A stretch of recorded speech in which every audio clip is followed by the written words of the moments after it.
नमस्कार, top 10 news में आपका स्वागत है। मैं हूं राम सकल यादव। आइए दिखाते हैं आपको आज की छोटी बड़ी खबरें।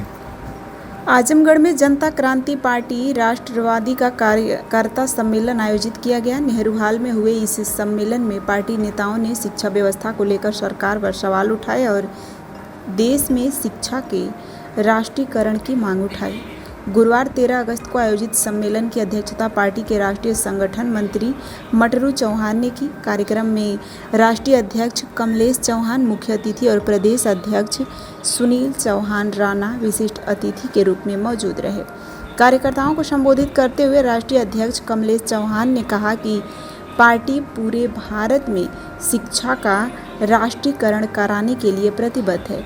उनका कहना था कि निजी स्कूलों की बढ़ती संख्या के साथ शिक्षा महंगी होती जा रही है, जिससे गरीब परिवारों की बच्चों की पढ़ाई प्रभावित हो रही है। उन्होंने निजी विद्यालयों में किताब, प्रवेश शुल्क और शिक्षा शुल्क के नाम पर अभिभावकों से अधिक पैसा वसूले जाने का आरोप लगाया और सरकार से शिक्षा व्यवस्था पर प्रभावी नियंत्रण की मांग की। सम्मेलन में भ्रष्टाचार का मुद्दा भी प्रमुखता से उठाया गया। कमलेश चौहान ने विकास कार्यों में जनता के धन के दुरुपयोग पर रोक लगाने की मांग की। वहीं प्रदेश अध्यक्ष सुनील चौहान राणा ने प्रदेश की भाजपा सरकार पर निशाना साधते हुए कानून व्यवस्था और भ्रष्टाचार को लेकर सवाल उठाए। उन्होंने आरोप लगाया कि प्रदेश में भय, लूट, हत्या, छिनैती और चोरी जैसी घटनाओं से जनता परेशान है। उन्होंने कहा कि मौजूदा परिस्थितियों से बाहर निकलने का रास्ता भाजपा को सत्ता से हटाना है। सम्मेलन में पिंटू चौहान, जय बहादुर मौर्य, राममूरत चौहान, राजदेव, भूपेंद्र गौड़, छोटू राम, सुब्बन चौहान, भीम चौहान, संजय गुप्ता, प्रदीप चौहान, अमित चौहान, महेंद्र धारीकर और डॉक्टर लाल मान समेत कई पदाधिकारी और कार्यकर्ता मौजूद रहे। कार्यक्रम का संचालन संजीव चौहान ने किया, जबकि अध्यक्षता मटरू चौहान ने की। सम्मेलन का क्या उद्देश्य है? देखिए, पहले तो मैं आप सभी लोगों को और आपके दर्शकों को धन्यवाद देना चाहूँगा। आज जनता क्रांति पार्टी राष्ट्रवादी का आजमगढ़ मुख्यालय पे पहला सम्मेलन है।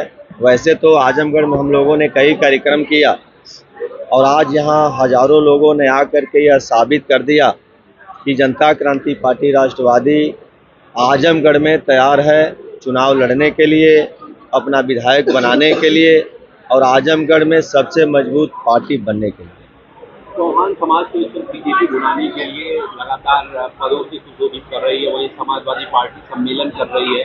तो चौहान समाज कहाँ है और किन मुद्दों पर वो चुनाव लड़ेगा? देखिए, ये तो समाजवादी पार्टी का सम्मेलन और भारतीय जनता पार्टी द्वारा दिया जा रहा पद ये बता रहा है कि जनता क्रांति पार्टी राष्ट्रवादी के साथ पूरे प्रदेश का चौहान जा रहा है और पूरा प्रदेश का चौहान जनता क्रांति पार्टी के साथ है। न इनके पीडीए पंचायत और चौहान सम्मेलन से उनके साथ जाने वाला है, न भारतीय जनता पार्टी के झूठे वादे के तरफ जाने वाला है। जनता क्रांति पार्टी के साथ चौहान समाज के लोगों ने मन बना लिया है कि अब जनता क्रांति पार्टी राष्ट्रवादी को अपनी पार्टी मानकर, अपने नेता को नेता मानकर और पार्टी का जो भी उम्मीदवार होगा उस उम्मीदवार को अपना प्रत्याशी मानकर उसके बटन को दबाना है और जनता क्रांति पार्टी का इस उत्तर प्रदेश में परचम लहराना है। विधानसभा में कितनी सीटों पर आप चुनाव लड़ रहे हैं? विधानसभा में पूर्वांचल की लगभग सभी सीटों पे जनता क्रांति पार्टी राष्ट्रवादी पूरी मजबूती से, मुस्तैदी से, ताकत लगा करके चुनाव लड़ेगी और पूर्वांचल के बाद पूरे उत्तर प्रदेश में भी बहुत सारी अन्य सीटों पे भी चुनाव लड़ा जाएगा। लेकिन पूर्वांचल में पार्टी पूरी ताकत के साथ मजबूती से चुनाव अकेले अपने बदौलत लड़ेगी। पार्टी का जो 1 लाख की आप ऋण चुकाने की बात कर रहे हैं, या 27 के विधानसभा चुनाव को लेकर क्या एक बिगुल फूकने का काम कर रहे हैं? जी, 27 का विधानसभा का जो चुनाव होना है, जो पृथ्वीराज महापंचायत 1 नवंबर को मऊ में होने जा रही है, उसी दिन बिगुल भी फूंका जाएगा। अब पूर्वांचल के लगभग 50% उम्मीदवारों की घोषणा भी होगी, इसलिए कि जनता क्रांति पार्टी राष्ट्रवादी कभी भी चुनाव हो तो उसके लिए तैयार है और 50% सीटों की घोषणा भी जनता क्रांति पार्टी करेगी और आपके आजमगढ़ जनपद में 10 विधानसभा हैं। 10 विधानसभा में पार्टी मजबूती से चुनाव लड़ेगी। अभी हम लोगों ने 5 पर प्रभारी भी बना दिया है आपके आजमगढ़ में, और उस दिन सारे लोगों की घोषणा दी है।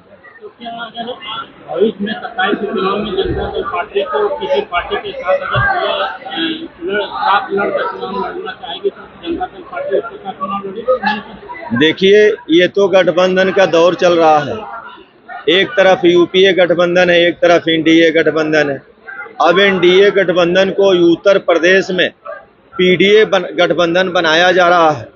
यदि जो जनता क्रांति पार्टी राष्ट्रवादी की लड़ाई है, जो एजेंडा है, अति उस एजेंडे से कोई सहमत होगा और हमारे एजेंडे, हमारे विचारों के तहत ही गठबंधन करने के लिए तैयार होगा, तब गठबंधन किया जाएगा, और नहीं तो अकेले जनता क्रांति पार्टी राष्ट्रवादी चुनाव लड़ेगी।